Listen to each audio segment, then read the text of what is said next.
अस्सलामुअलैकुम dear students. आज हम न्यू ऑक्सफोर्ड मॉडर्न इंग्लिश की बुक 5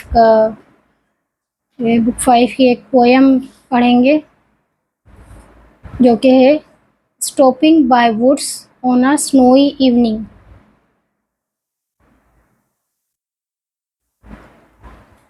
सबसे पहले डिफ़िकल्ट वर्ड्स की मीनिंग देख लेते हैं। डार्केस्ट इवनिंग यानी कि तारीक तरीन शाम। Winter evenings are much darker than summer evenings in places closer to the North Pole. इनके कुतुब शुमाली के करीब, नॉर्थ पोल के करीब जो जगहें होती हैं उनकी शामें ज़्यादा डार्क होती हैं, मच डार्कर, ज़्यादा डार्क होती हैं गर्मियों की शामों के मुकाबले में। तो ये वहीं की शाम की एक बात की गई है, डार्केस्ट इवनिंग, तारीक तरीन शाम। डाउनी, डाउनी मीन्स नर्म, मुलायम, like down the soft under feathers of young birds, यानी कि एक छोटे परिंदे के जो अंदरूनी पर होते हैं, नीचे के जो पर होते हैं, इतना इस तरह का नर्म, मुलायम, सॉफ्ट। फ्लेक, बर्फ के गाले।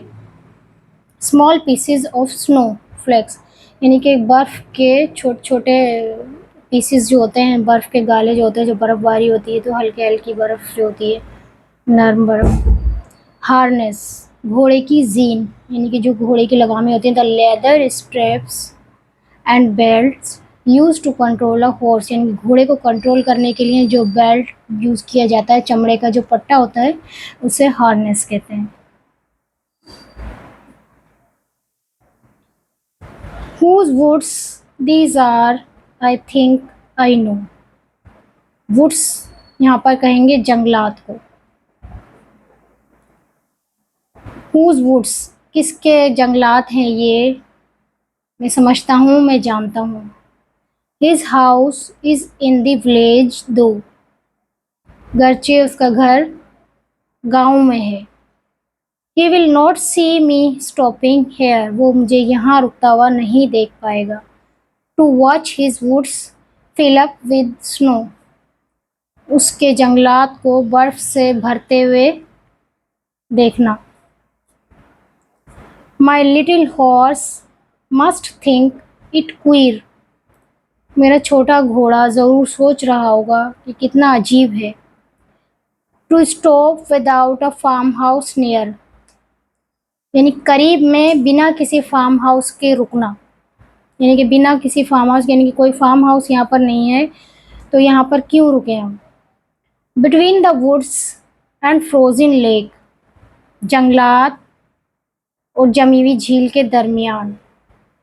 The darkest evening of the year, शाम, तारीक तरीन शाम साल की। He gives his harness bells a shake, वो अपनी जीन में बंधी हुई, यानी कि बेल्ट में बंधी हुई बैल को हिलाता है। To ask if there is some mistake, कि कहीं कोई गलती तो नहीं हो गई, यानी कि हमसे यहाँ आके यहाँ रुककर कोई गलती तो नहीं हो गई। The only other sounds the sweep of easy wind and downy flake, दूसरी तरफ जो सिर्फ आवाज़ आती है वो किसकी आती है। The SVEEP of easy wind, हल्की हवा की, एंड डाउनी फ्लेक, और नर्म गिरती हुई बर्फ़ की। इनके जो दूसरी आवाज़ आती है, यानी कि इतनी खामोशी होती है वहाँ पर कि जो आवाज़ आ रही होती है वहाँ पे सिर्फ, यानी कि खामोशी में एक हवा की आवाज़ आ रही होती है ना, जो हल्की हल्की हवा के चलने की जो आवाज़ें आ रही होती हैं। तो स्वीप यहाँ पे हवा की आवाज़ के लिए इस्तेमाल किया गया है।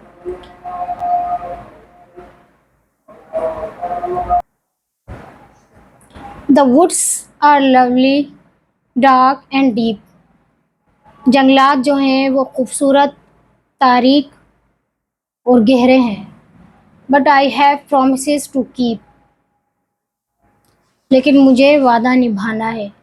And miles to go before I sleep, और मीलों चलना है सोने से पहले। And miles to go before I sleep, और मीलों चलना है सोने से पहले। इसके पोइट हैं रॉबर्ट ली फ्रॉस्ट। ये खूबसूरती के, नेचर के बहुत ज़्यादा दिलदादा थे, बहुत पसंद करते थे खूबसूरती को, नेचर को। तो इस तरह की जो जगहें थी उन्हें बहुत पसंद थी। तो इस चीज़ को उन्होंने बयान किया है अपनी पोयम में, और वो ये बताना चाह रहे हैं, इस पोयम का जो निचोड़ है, मफ़हूम है, वो ये है कि इंसान के ऊपर इतनी ज़िम्मेदारियाँ होती हैं, इतनी रिस्पॉन्सिबिलिटीज़ उसको अदा करनी होती हैं कि अगर वो चाहे भी तो ज़िंदगी की खूबसूरतियों से लुत्फ़अंदोज़ नहीं हो पाता। तो शायर ने कहा है कि जैसे इंसान को दुनिया से जाने से पहले कई ज़िम्मेदारियाँ निभानी होती हैं, तो ये इस पोयम का निचोड़ है। नेक्स्ट टाइम हम इसका सेकंड लेसन भी रीड करेंगे। तब तक के लिए अल्लाह हाफ़िज़।